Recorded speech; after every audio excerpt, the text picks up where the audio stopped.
Student games competition is. We're going to start now. And before we start, I'm going to have Megan Griffiths from NSERC make a few comments. Her organization is actually sponsoring the student games competition.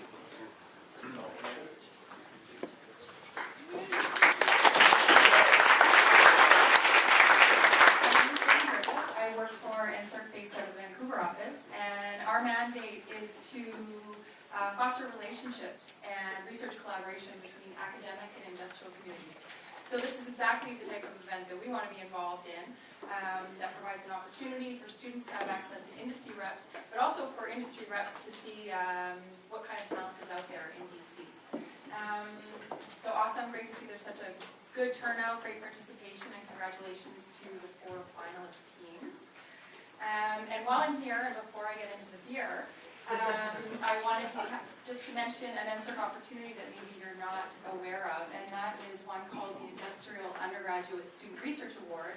It's a mouthful. We call it the IUSRA. And basically, for companies looking to hire an undergraduate student, NSERC supports $4,500 towards a student's wage for the course of a 16-week work term, whether it's co-op or otherwise. So if there's students or companies out there interested in participating, you can find me later or online for more information. So enjoy the rest of your evening, and again, congrats to the finalists.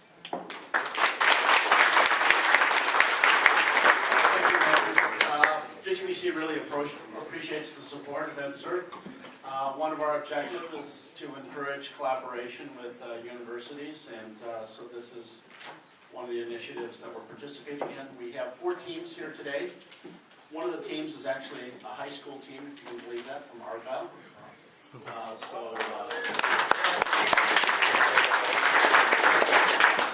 We need people to start making games when they're in high school.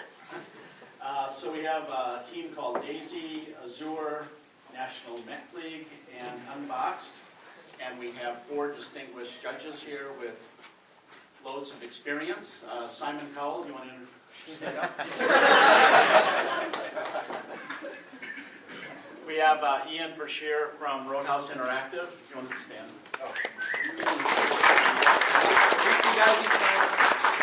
He's Paula Abdul. John Lutz from EA.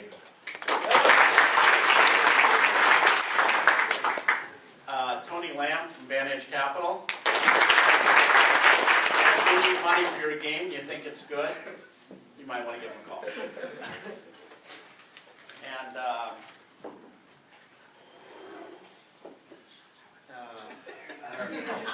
Larry Lapierre.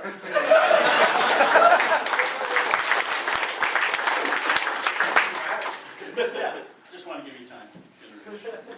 So we're giving each of the teams 5 minutes, so they're going to introduce their team, talk a little bit about the game, and then they're going to focus most of their time on the demo. So Daisy, you ready?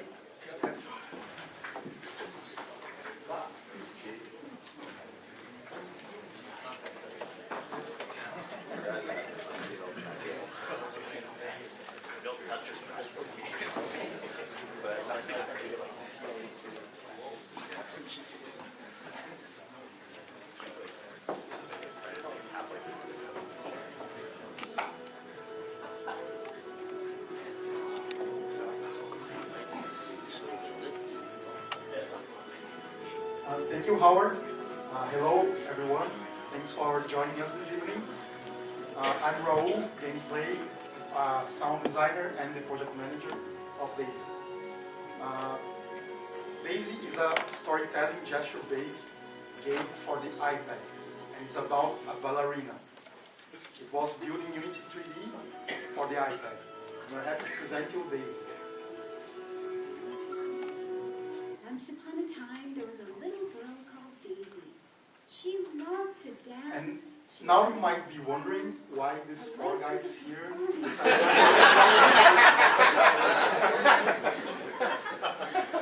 but the reason is very simple. We, as students, as game designers, we wanted to challenge ourselves. It's true. We wanted to create a game not intended for us hardcore gamers. A game with a different concept from what we usually see and play, and align it with the trend of the industry category. And this is how Daisy was born, and I would like to invite Gus to talk more about it. Thank you, Raul. I was the game designer and the programmer for this game.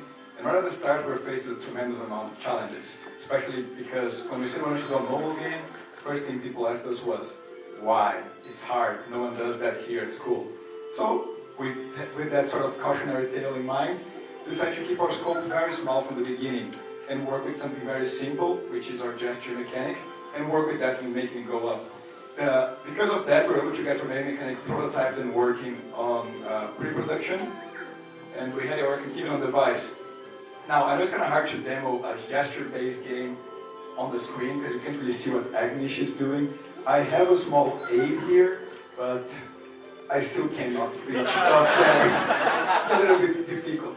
But this is pretty much what you do. You will trace your finger around, match the patterns, and get stuff happen on the screen. The way I code the game, I also made it very, very easy to add new features, to add new levels, create new gestures. Because of that, we have over 100 different gestures tested before we got set up on the final ones we have. And I'm also happy to announce that the game is running not only on the iPad, but also on the iPhone, Android phones, and a very special Kindle Fire, surprisingly.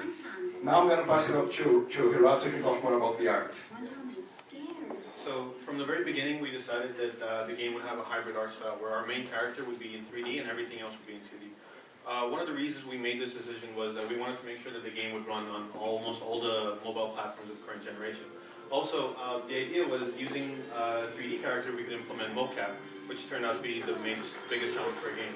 Overall, the last 3 months, I've done my best to make sure that Daisy comes to life and is interesting for a little kid to watch on screen. And I could not have brought her to life without the help of Agnish, our 2D artist.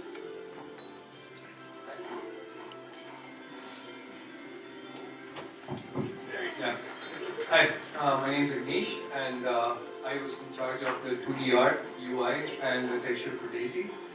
I started working on Daisy. We needed to make a game that was really vibrant and colorful and easy to recognize by audience, mainly girls aged 4 to 10.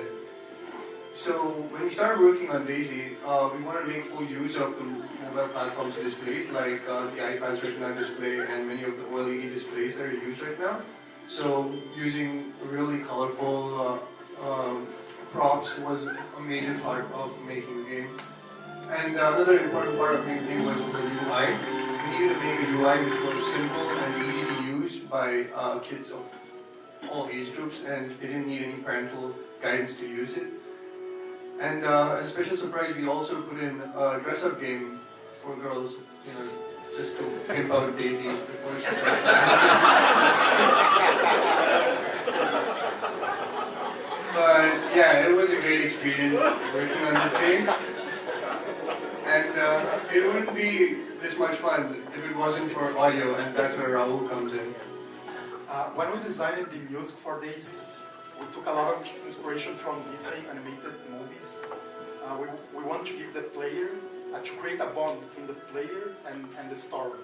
So when kids, they turn off their devices, they will remember the music and they will remember the game itself. About the gameplay, we have developed over 100 different movements, 6 levels with increasing difficulty. And our main challenge was actually to choose the correct movements in order to create the proper game progression for little kids. And it was only possible by playtesting with our core audience. And I would like to invite Hirat to talk more about playtesting. Well, one of the unique challenges making a game for children was that we couldn't actually playtest during development. We had to make sure that the game was finished so we could get honest feedback from it. And we were lucky enough that once we actually finished the game, our mentors took the builds home and playtested with their kids and actually showed us footage of them playing. And I'm actually happy to report that we had unanimous success with that, where the kids played it usually for 20 minutes in front of the camera and 3-4 hours afterwards. And that's Daisy. Thank you for listening.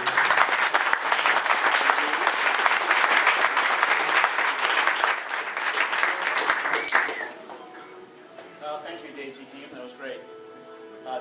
any questions? How hard do those gestures get? What's the difficulty there? Because that'll look pretty simple stuff. Like my 5-year-old, I think she'd have that down in a second. Yeah, from our plate, we have, like, we're separating to 3 types of movements. The first ones, they are just lines and simple curves. The second one are more harder curves, but with overlapping, because one plate we play tested, kids were getting confused. They could execute, but it was harder for them to know when one line overlapped the other one, if they should go right, left, or up or down. And the last one, we don't have the lines. We just tap the flowers, they bloom, and you have to tap them at the right time. Okay, thank you. What age range is this made for?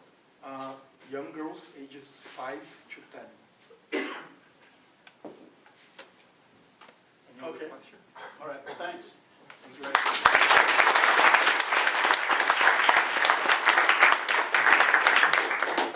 Okay, our next team is Azure from Argyle High School.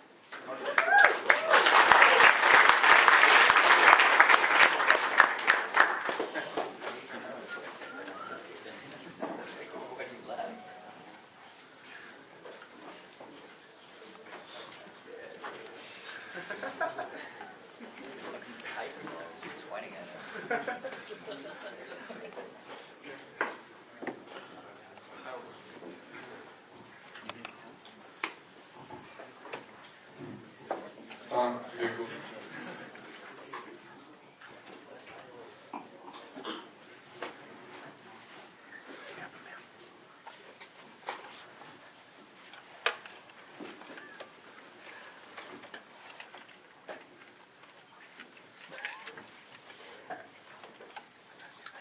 All right, so I'm Tony, and I'm a coder and level designer, and this is Josh, and he's a lead coder and a level designer as well as a graphic designer. Not this guy weird. So we're the Azure team from Argyle Secondary and the Digital Media Academy in North Van. We've been working on this game for a couple of months. We kind of found out about this contest not too long ago, so we've been working as hard as we can. So our idea was to create a mobile game that in Unity, that we would be able to create within a school year, but it would still be able to test our abilities. This was a self-proposed project that we pitched to our teachers in October, and we've been working on it ever since. We were excited at the thought that we'd be able to play this game on our mobile devices, as well as share it with our friends and family once we release it to Android market and the iOS App Store. We decided to create an endless side-scroller that would be as visually pleasing as it is fun to play. So it was really strong emphasis on our art, thanks to this guy here because he's fantastic. And we eventually got to the point that a steampunk sort of style would be suited to our game, and the best way to portray our passion and ideas.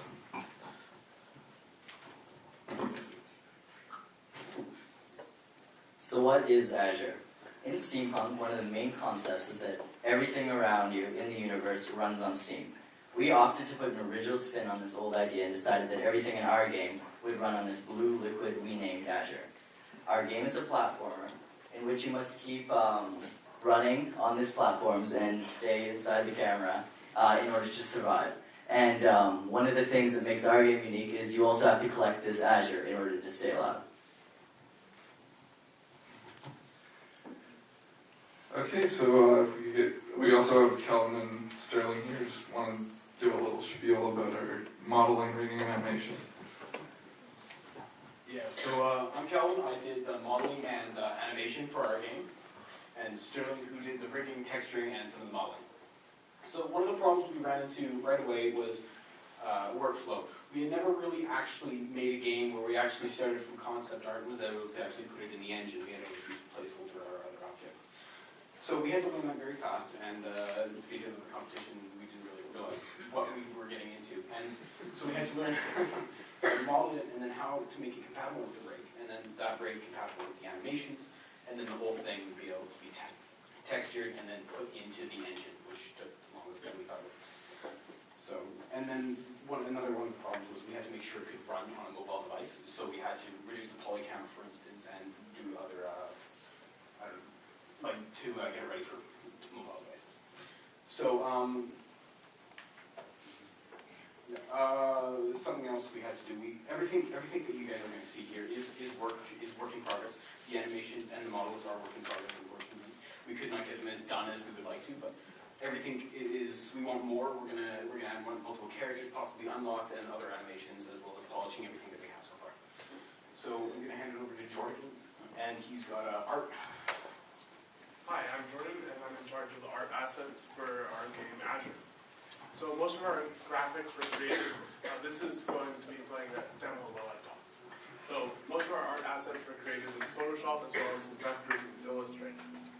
We decided on a post-apocalyptic steampunk theme as we thought it would be the most creative, fun, and immersive way for our players to play our game.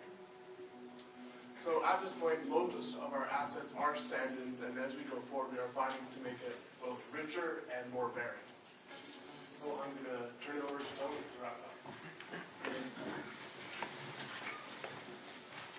All right, so as I'm sure you guys are well aware, we're incredibly excited about the fact that we've put this game together. You don't often meet a high school team that's got this chance, that's got this opportunity to come, even like to come before judges and present like something that you've built from the ground up. We're really excited, but we've only just begun, and we have a lot more planned. Like what they've said, we want to start adding things like enemies, more background art to make it a little less boring when you're playing. Different characters just so the player can switch it up a little bit. We're thinking about adding a store feature and stuff so that the Azure that you collect can be used post-game. And higher multiplier and boosters, like all the normal stuff for games of this style. And because we have the infrastructure that we've built from having the exposure to game design in our past, we've got the capability to extend this game in huge ways and really get our feedback from people that we need to get feedback from.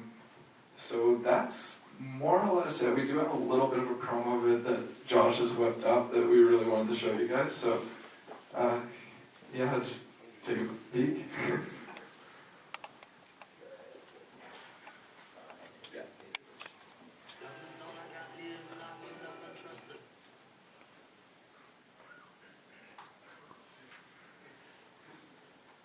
Sorry.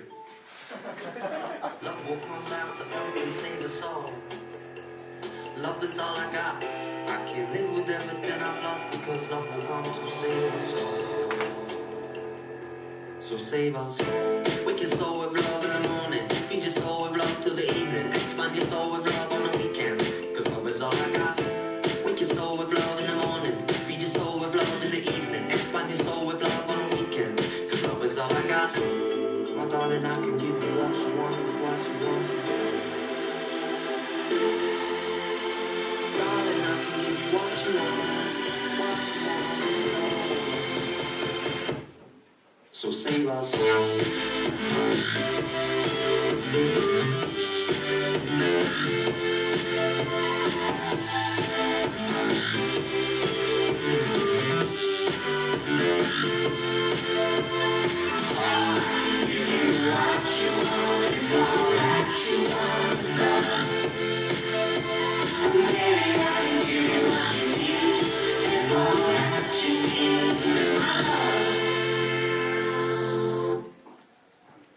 So yeah, that's our game.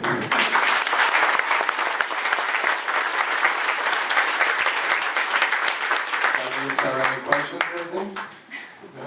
Judges, Any questions? what's the biggest challenge you guys faced making this game? One of our biggest challenges would definitely be the technical aspects of getting bugs worked out and our workflow correctly implemented. Definitely. Are you still going to be friends after you're done? We're still deciding that. What's your favorite moment in the game so far? Personally, it's seeing all the art come together, although I'm biased, I admit. You're honest? Yeah, I like seeing the product come together and actually seeing what you've worked on for so long be put into the game. I gotta be honest, that's probably one of the key features for me too, because I like this program that we're in, the DMA, we have a huge emphasis on graphic design, and we've had a huge art background over the last little bit, so I've grown to have a really keen eye for things like this, and watching the stuff that they put into our game really come to life I really enjoy it. Are you guys playing your own game? Apart from watching the art, do you have fun playing it? Oh yeah. Oh yeah. We have high score contests every now and again. Fantastic. Thanks a lot.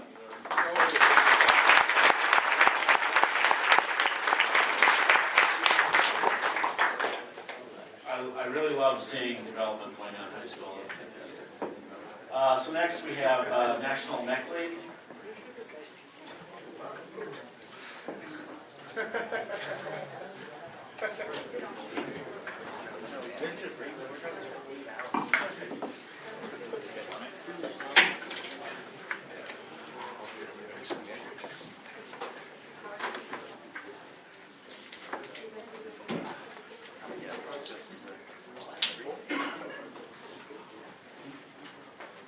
I think we lost one microphone. Just a sec. Oh, it's here. Thank you.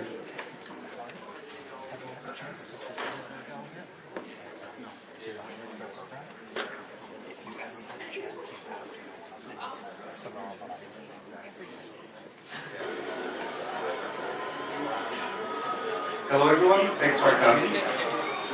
We are Team Baking Power from Vancouver Film School, and we are here to present National Mech League. I'm Matheus Pichillo, the level designer, environment artist, lighting and project manager. I'm the programmer and system designer. And we also have a third member, but he couldn't come, unfortunately. He is Omar Gonzalez. He was responsible for the level design, character design, character animation, and texture artist. So what is NML? When we first started the development of National Mech League, we decided to focus on what we believe are our biggest strengths according to our background experience. Keeping that in mind, the environment were one of the biggest focus. So here we are to bring to you NML. Season of NML.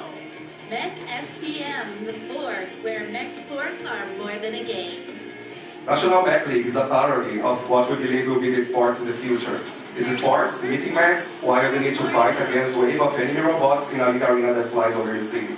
As you can see, this environment is surrounded by colors, advertisements, fake brands, explosion lights, and in the end of each section we also have a mech shop in which the player can spend his points to repair his equipment or buy the famous golden armor.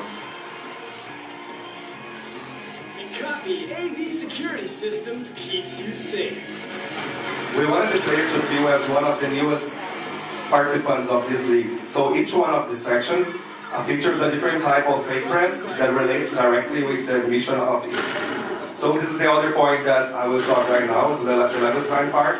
One of my biggest challenges was to create a gameplay that could feature and value the main mechanic of shooting, but in the same way that could also create a different type of gameplay experience. With that in mind, we decided to solve that by creating hazards. Each one of the 4 sections that we have in the game features a different type of hazard. As you can see right now with the fire hazard that creates close combat situations. We also have the sand hazards that decrease the neck speed. We have the conveyor belt that changes direction, and finally the magneto that attracts everything metallic for it. A huge other feature that you guys are probably questioning yourselves and seeing right now are the commentators. It's actually the funniest one as well. We wanted the player to, for every main action of the player during the game, needed to be narrated by the commentators, helping with objective direction, as well to fit the player more with the team. Again, we wanted the game to support the team and everything around it. So now I'm gonna move, I will give the microphone to Mustafa so he can talk a little bit about the technical part. Thank you.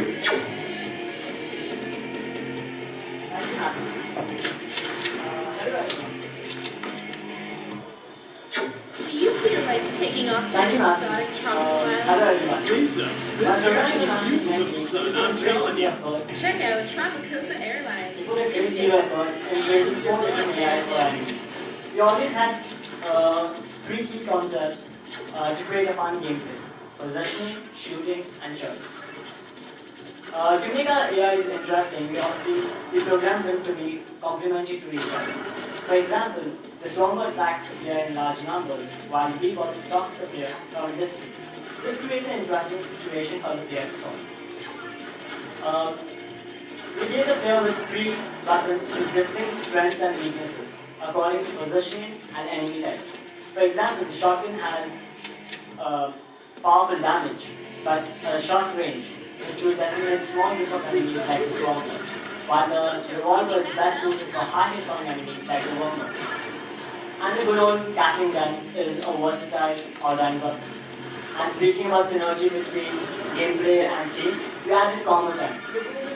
Everybody was expecting combo time. Where the player can spend his art on combo points, and that would penetrate the player, that would slow the time and buff the player damage. Now I'll pass on to Matthew more about the art. Thank you. Thank you, Mustafa. Since Omar couldn't come today, I will speak a little bit about his roles in the project. Again, he was responsible for the character animation, character design, and texture art. The way that he used it during the project was we attached it with modular development. So keeping that in mind, for the textures, he was always working using Photoshop and Illustrator in a way that if we need to create a new environment, we should easily modify and change the textures. About character design, we wanted the game to show a mech, but we wanted to also show a type of personality. So we create a cowboy that had everything that we can see in a mech and everybody wants in a mech. The famous hat, the boots, the star, and what we're seeing right now. As character animation, he kept in mind to value the funny part of it, the funny aspect of cowboy, the movement, and also for the enemies giving more personality. So that's NML. We are glad that you guys coming, and we are pretty excited to be presenting here. So thanks for the opportunity. We are open for questions. Thank you.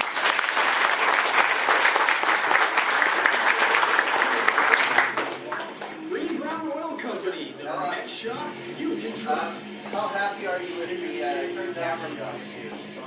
Like, how much work have you done trying to figure out where the camera is in relation to the player?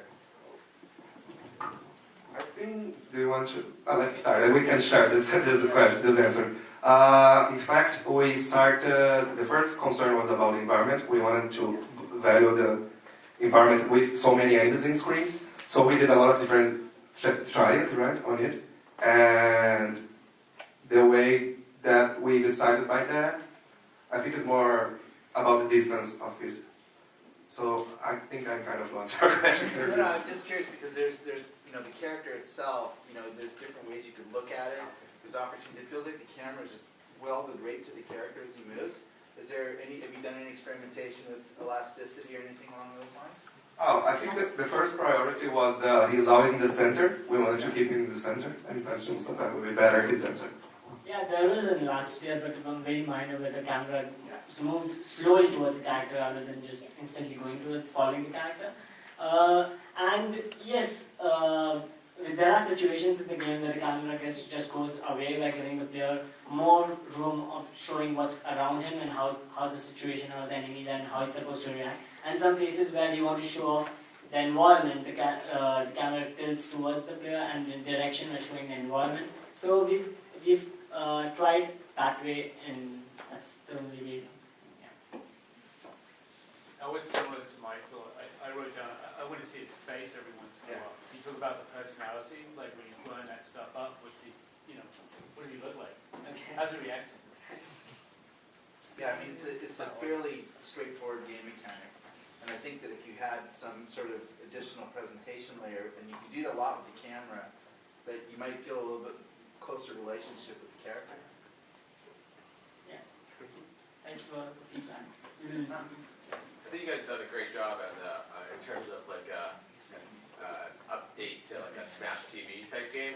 Do you have like co-op multiplayer? we started actually with 3 different mechs and a co-op game, but since in pre-production we cut 1 mech, and then we cut the co-op, and then we cut the second mech, because we were a team of 3, and like the time and all the assignments together in the school, so we didn't need to cut. But since we cut it, we needed as well to keep the theme, because this was the highest priority. So the Smash TV was one of our biggest references, to be honest. But no co-op, not now. Maybe the next version, but no. Are you guys gonna keep working on this? We want it, but we are not sure. I mean, we have the educational use, and I mean for unit. And if the school give the opportunity, or even someone else give the opportunity, we would love to work on it. You guys have a lot going on all the time, a lot of energy, it's kind of frenetic. Have you given any thought to how you're going to kind of maintain that with somebody as they play it for a long period of time? Or are you going to bring it down and bring it back up again? I mean, what's your strategy around that?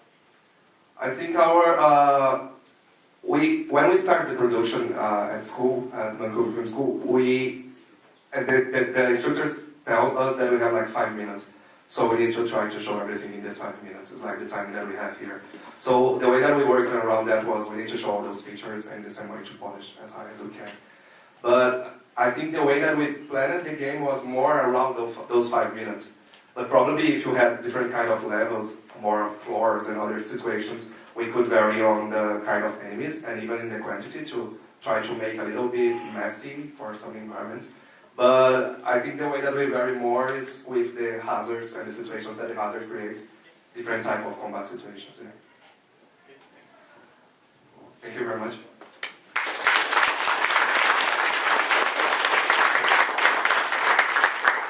Okay, that was great. Our last team is Unboxed.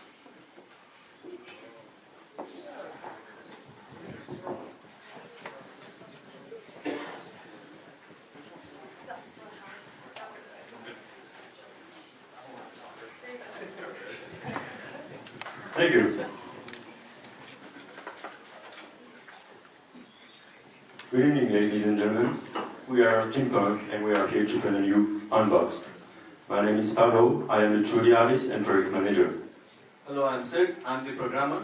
Hi, I'm Sarthar. I did the modeling, texturing, and particle effects for the game. And I'm John, the level designer. Unboxed is a first-person puzzle game that allows you to manipulate your environment by revealing rows and columns of cubes in order to create a path to the exit. The difference in color scheme will help you to set apart the interactive objects from the statics. The crosshair in the middle displays all information you need to know to solve the puzzle and progress. It changes dynamically according to your orientation and provides all possible moves whenever selected. The HUD reinforces the sci-fi theme, which is the art style of the game. But first, let us enjoy a bit of the gameplay.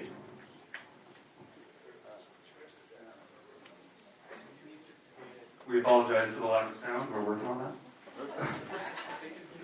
Yeah, nobody here's ever had problems with the tech demo before. Just wanted to know, no pressure, but you're the first. Yeah, we can hear it.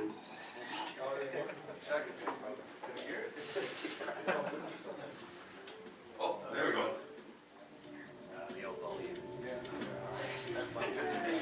Sid finishes this tutorial first.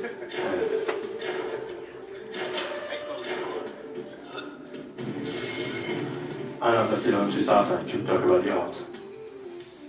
Well, when I started doing the art for Unboxed, for me, I had to make sure that the environment is clear and smooth so as it doesn't draw too much attention of the player. We communicate the hazards to the player through the particle effects.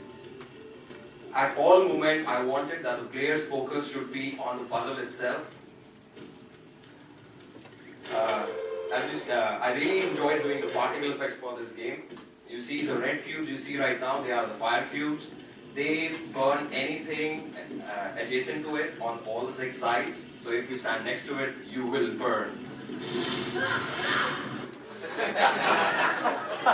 The cubes on the ground are liquid nitrogen cylinders or the freeze cubes. If you stand on top of them, you will freeze. For the art style, like that was a very big challenge because finding an art style for the puzzle game was really hard. Because we did like 2 different art passes for the game. The first art pass we did was very colorful and was very distracting because player thought that all the art assets in the environment are actually interactable. So all the feedback we got from our mentors and instructors, I iterated the color palettes, went with the monochromatic colors, and now it actually complements the gameplay. Now let's see how you did. Now John will talk about level design and gameplay. Thank you, Zafak. So one of our goals right at the beginning of this project was to create a game that used one strong core mechanic in as many different and unique ways as possible. I feel we were able to accomplish this by starting external playtesting as early as milestone 2, pre-alpha, which is only a few weeks into our production cycle.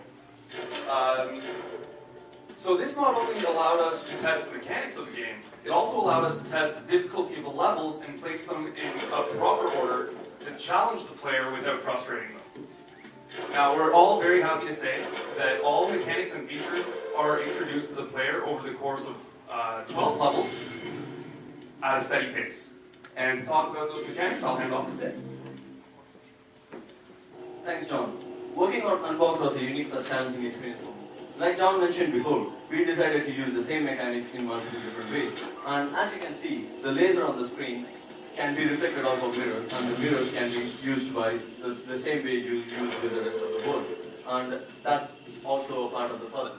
And moving forward, considering it's a puzzle game where you move pieces around, we figured it was possible for the player to commit a set of moves which actually didn't help his progress but hindered him. So we decided to come up with a user-friendly feature which the player can use in case he didn't like the move he committed. So let's say you make a bad move. You just press the back button which will undo the last move, which won't just revert the ball back to its previous position but also the player's position when the move was coming. And for those of you who couldn't get enough cubes, we have this inbuilt feature which is the level editor. With this inbuilt level editor the game ships with, you can use it to create your own puzzles, make your own levels, save them, and challenge your friends.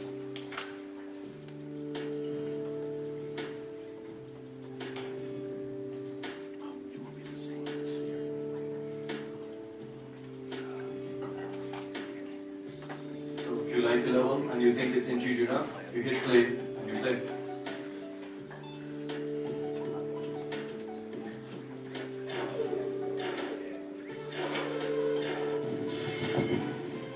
Thank you, Sid. That was the level editor for Unboxed, where the world revolves around you. Sorry. We'd like to thank our audio collaborators, instructors, and mentors from VFS. And we are happy to continue our game. Thank you.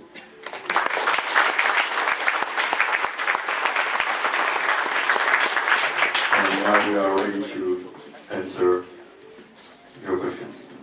Did you guys do a lot of play testing on this? How easy was it for people to play? John will answer. So we did start our playtesting very early in the development cycle. So this allowed us. We did a lot of testing, and we were able to start it very early, and that.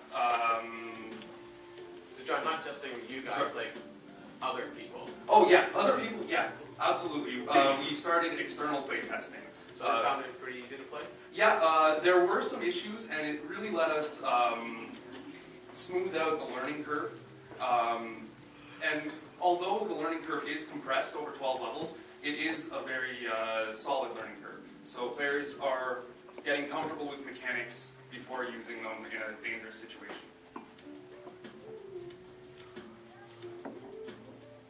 So I have a question. So it looked like when you finished a level, it told you the number of moves you've done, and it said moves to beat. So the idea to get points is you have to do it underneath the minimum, the maximum number of moves. Is that?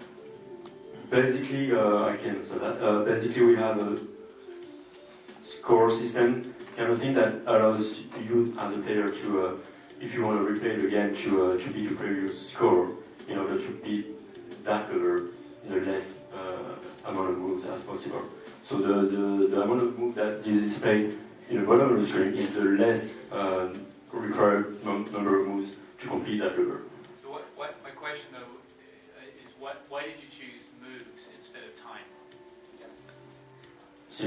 Actually, the scoreboard at the end of the level not only displays the moves, it also displays the time as well. So, all the facts that are displayed on the end of scorecard would be number of moves you took, number of undos you used to solve this particular level, number of attempts / deaths. So if you restarted the level at some point, like, okay, there's a point of no return, I'd rather start over, or if you had run into a fire or ice or laser, that will also count as an attempt. So we came up with multiple ways it can be scored. So even if I beat the level with the optimal move and John did the same, but if I took three attempts and used 2 undos, if John didn't do that, he's a better player. So we came up with multiple. Do you aggregate them into a combined score, or? We were planning to, but we didn't get to do that actually. So how are you looking at challenging your friends or sharing the user-generated content amongst your gamer network? How do you see that working? I can take that. The level editor, as you saw, was you don't get to save any level you make. For a player to able to save this level, you have to solve your level first. So we decided, like, since it's a puzzle game, the player can put in any number of assets in the world and make it an impossible level and send it to a friend and stuff.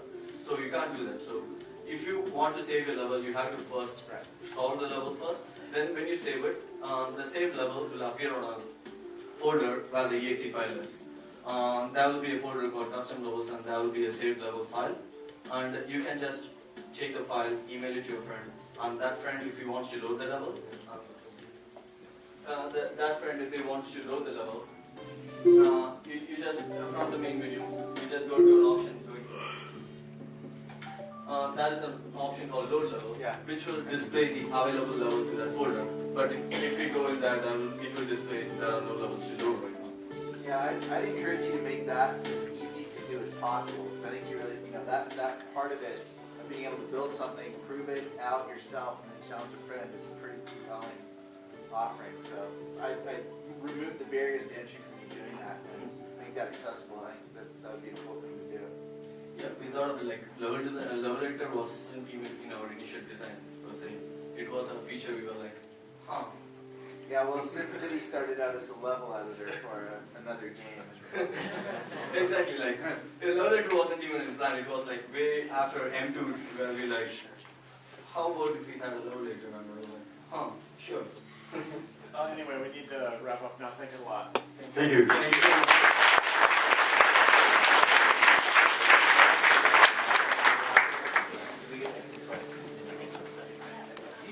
Well, thank you very much, all the teams that participated. That was fantastic. The judges are going to huddle to make their decisions, and we'll announce the winners at